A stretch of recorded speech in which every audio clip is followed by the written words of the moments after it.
अस्सलाम वालेकुम जी, मेरा नाम आमिर बिलाल है। नाजरीन, इस्लामोफोबिया की एक वेव कह लें, वो चल रही है यूरोप में। और यूरोप का मुल्क जो फ्रांस है वो ख़ास तौर पे इसका मरकज़ बना हुआ है।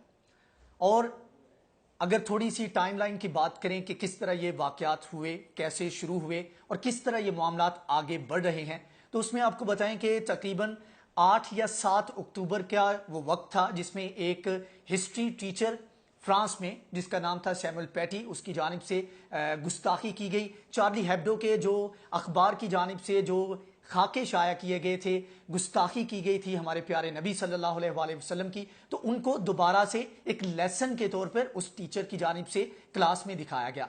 एहतजाज बड़ा, मुसलमानों की जानिब से एहतजाज किया गया और चीचन ओरिजिन का एक 18 साल लड़का निकलता है और उसकी जानिब से उस टीचर का सर तन से जुदा कर दिया जाता है। उसके बाद मामलात उस वक्त खराब होते हैं जब फ्रेंच गवर्नमेंट जो है, इमैनुअल मैक्रन जो उनके सदर हैं, उनकी जानिब से इस तमाम तर एक्ट की मजम्मत की जाती है और जो ये ब्लास्फेमी और जो गुस्ताखी की गई उसको सपोर्ट किया जाता है, इंडोर्स किया जाता है। तो तब तमाम मुस्लिम ममालिक जो हैं और ख़ास तौर पर पूरी दुनिया में जो मुस्लिम हैं उनके जज्बात को ठेस पहुंची और एक नई मूवमेंट का आगाज़ किया गया, जिसमें सोशल मीडिया पर सबसे पहले ये चीज़ें चली और फ्रेंच जो प्रोडक्ट्स हैं उनके बाइकॉट का ऐलान किया गया। तमाम तर चीज़ें चल रही हैं। अब इसमें हम बात करेंगे, आज हम जो बात करेंगे कि कौन कौन से ममालिक, मुस्लिम ममालिक जो कि बड़े मुस्लिम ममालिक हैं, उनका ट्रेड वॉल्यूम फ्रांस के साथ क्या है।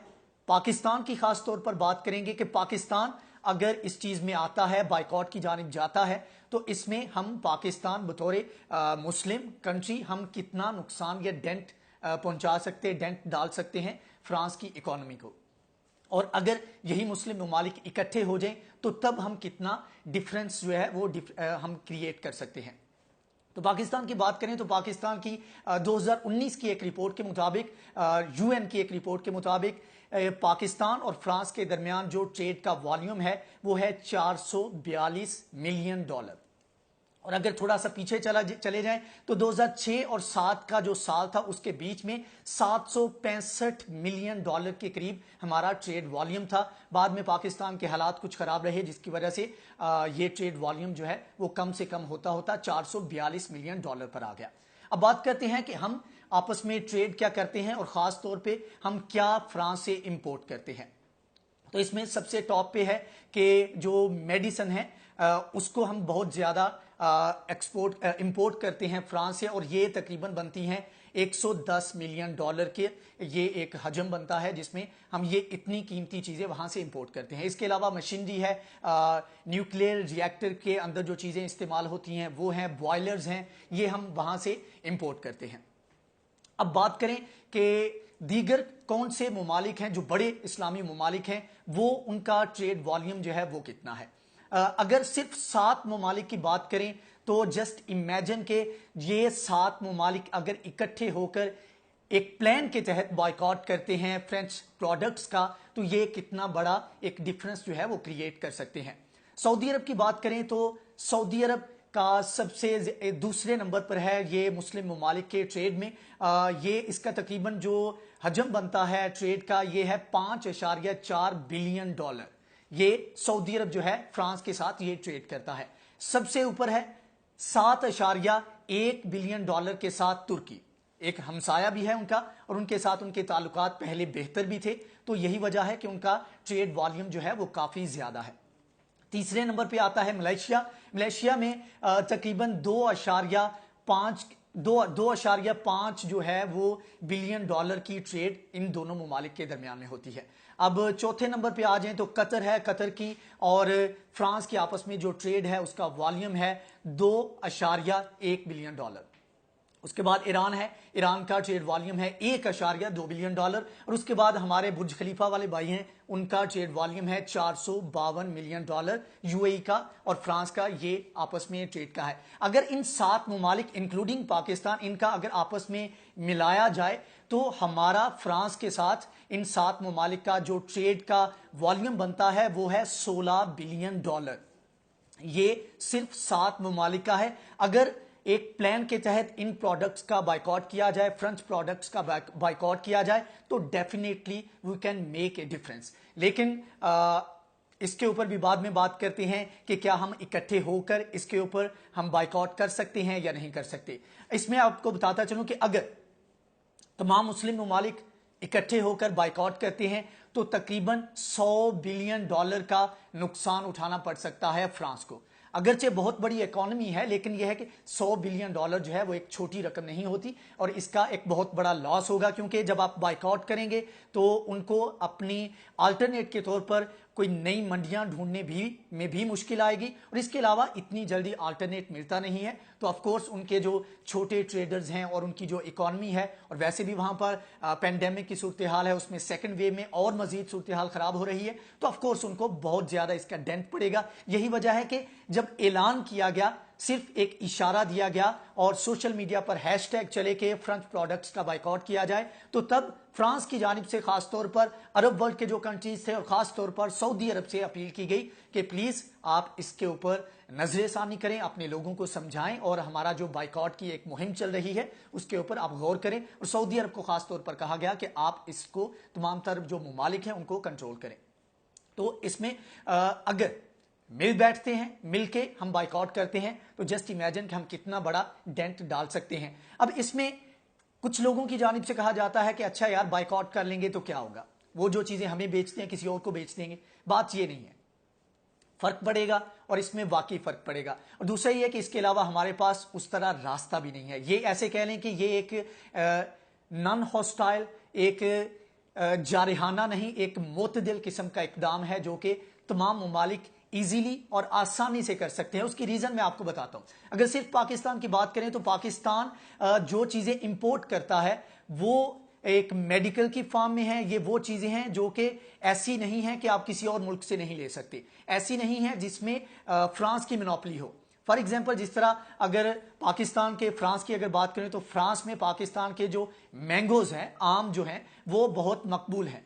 तो ये वो चीज है जो कि पाकिस्तान के, कह लें कि सिर्फ पाकिस्तान के इलाके में, ये हमारी जमीन की खासियत है कि ये अच्छे बनते हैं, इनका टेस्ट अच्छा होता है। तो इसका अल्टरनेट ढूंढना थोड़ा सा मुश्किल है। इसके अलावा और बहुत सारी चीजें, फॉर एग्जाम्पल एक कंट्री है जहां पर ऑयल प्रोडक्शन बहुत ज्यादा होती है, तो वहां पर ये उसकी खसूसियत है, तो उसके लिए मतलब कि वो उसमें खुद कफील है। तो ये जितनी भी चीजें हम वहां से इंपोर्ट करते हैं, तो ये वो ऐसी चीजें हैं जिनके, ऐसी चीजें मतलब कि नहीं है जिनके बगैर हमारा गुजारा नहीं हो सकता, या हमें कोई और इसके लिए हमें सेलर नहीं मिल सकता। तो हम डेफिनेटली इसके ऊपर जा सकते हैं, बस एक थोड़ी सी यकजहती की जरूरत है। अब पाकिस्तान की बात करें तो पाकिस्तान में जो फ्रेंच एम्बेसडर थी 2017 में, उनकी जानिब से मुल्तान में एक तकरीब में कहा गया कि तकरीबन 40 के करीब कंपनीज जो हैं वो पाकिस्तान में, फ्रेंच कंपनीज जो हैं वो काम करती हैं। उन्होंने कहा कि हम मजीद इसको एक्सपेंड करने का सोच रहे हैं और हम चाहते हैं कि इसको मजीद एक्सपेंड किया जाए। जबकि जब ये तमाम तर मामला चल रहे थे तो जो फ्रेंच एम्बेसडर हैं मार्टन, उनको वजीर खारजा ने तलब किया और एक एहतजाजी मरासला भी थमाया। लेकिन मेरे ख्याल में जितना बड़ा मामला है उसके ऊपर ये जस्ट एहतजाज जो है ये नाकाफी है। अगर इस तमाम तर इकदाम के बावजूद अगर फ्रेंच गवर्नमेंट इस तमाम तर इशू को स्टिल इंडोर्स करती है तो हमें मजीद सख्त इकदाम की जानिब जाना होगा। तो पाकिस्तान में काफ़ी प्रोडक्ट्स हैं जो कि पाकिस्तान में इस्तेमाल होती हैं। और यहाँ पर आपको एक फन फैक्ट बताता जाऊँ कि नून लीग की जानिब से खास तौर पर जितने भी लीडर हैं पीडीएम के, उनकी जानिब से कहा गया जी बाइकआउट करें, अपना एम्बेसडर जो है वो वहाँ से बुला लें। हालांकि जो पाकिस्तान का एम्बेसडर फ्रांस में इस वक्त कोई नहीं है। तकरीबन 3 माह पहले वहाँ से फ्रांस के लिए जो हमारा एम्बेसडर था उसको वापस बुला लिया गया था और उसका स्टेटस चेंज करके उनको तैनात कर दिया गया था चाइना में। तो तब से लेके हमारा एम्बेसडर ही वहां पर मौजूद नहीं, लेकिन फिर भी असेंबली में जब करारदाद पेश की गई तो मुतालबा किया गया जी हम अपना एम्बेसडर वहां से बुला लें। तो ये वो चीजें हैं जिसमें हमें देखने की जरूरत है। दूसरा ये है कि जो मेन प्रोडक्ट्स हैं जिनका बाइकआउट किया जा रहा है उसमें लू बिस्किट की भी बात की जा रही है। तो उनकी जानिब से इसके हवाले से वजाहत भी सामने आई कि जी ये फ्रेंच कंपनी की ओनरशिप में हमने स्टार्ट तो किया था। ये तकरीबन 1986 में पाकिस्तान में सीबीएल कंपनी है, कॉन्टिनेंटल बिस्किट लिमिटेड। ये 1986 में इनके जो ओनर है उन्होंने अपनी इस कंपनी की बुनियाद रखी। तो वहां पर एक डेनन के नाम से एक फूड जाइंट है फ्रांस का, तो उनके साथ मिलकर इन्होंने ये लू बिस्किट और दीगर जो प्रोडक्ट्स हैं इनका उन्होंने आगाज किया, लेकिन 2007 में जो डेनन है उसकी जानिब से अपने तमाम तर जो शेयर थे वो एक अमेरिकन कंपनी को दे दिए गए। तो तब से लेकर ये फ्रेंच ओनरशिप जो है ये खत्म हो गई है और अब जो ज्यादातर ओनरशिप है, जो शेयर्स हैं, वो जो CBL है उसके पास है। तकरीबन 50.5% जो है शेयर इनके पास है और 49.5% जो अमेरिकन कंपनी है उनके पास है। तो अगर बाइकआउट की जानिब हम जा रहे हैं तो काइंडली इस चीज को रिव्यू कर लें कि लू बिस्किट जो है और इसकी जो प्रोडक्ट्स हैं वो फ्रेंच कंपनी जो है उसकी ओनरशिप में नहीं है। इस हवाले से उनका ऑफिशियल जो है वो स्टेटमेंट भी इसके ऊपर आ चुका है।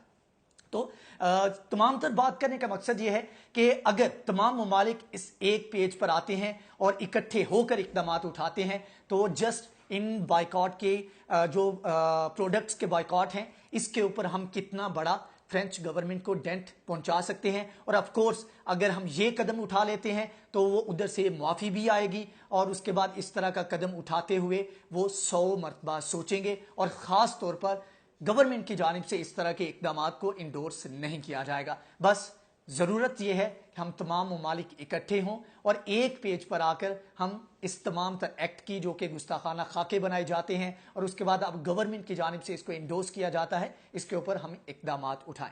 अगर आपको हमारी ये वीडियो पसंद आई है तो प्लीज इसको शेयर करें, लाइक करें, हमारे चैनल को सब्सक्राइब करें। इंशाल्लाह नेक्स्ट वीडियो में हाजिर होंगे, तब तक के लिए अल्लाह हाफिज।